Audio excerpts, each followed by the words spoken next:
Diretso na ta sa CapCut, ato ang i-play ang ato ang video, ingana lang ato ang video nga gibuhat guys, pasimple-simple lang kag warm up sa imong lawas diha kay tambok na gayta ba.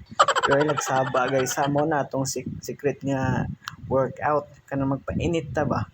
Ingana lang ka basic guys. O mo lang na ato ang video karon nga i-edit. Simple lang kaayo. Okay, jara tama na atong video guys. Og karon sugdan na natong edit ang ato ang video. Karon atong bahinon ni ato ang video katong nag-stop na siya guys, baka atong ni-plaster na siya naning hawak. Ingano kay gikapoy na muna siya warm up nya kana split na to atong video dia guys. Unya itap nimo nang primero nga video na to guys, pagkay pangitaon na to diha ang overlay.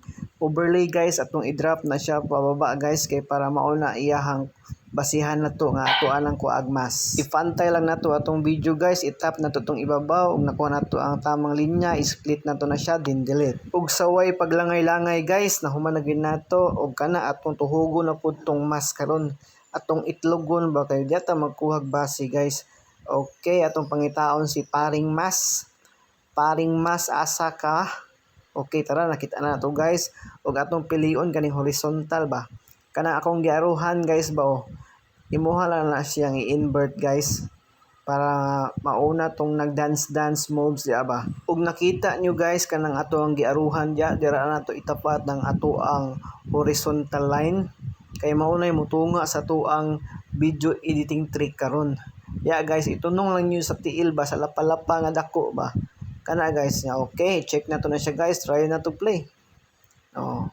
Papatik-atik lang kanya nga nalahi na iyahang anino.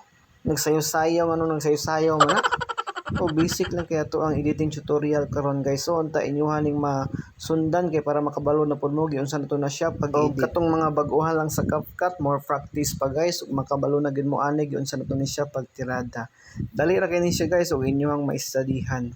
Okay guys, export na nato na ato ang video editing kay para nara pud ta i-post unya sa atong reels. Hinahinay lang ta ani guys para ma-invite ta sa content monetization kay para masilduhan na pud ta ni Meta kasi giratag vlog ani nya. Wa pa ta na invite di ay agoy pero okay ra kay na guys. Oy basta nalingaw lang ka sa imong gibuhat, way problema na. Matsalam.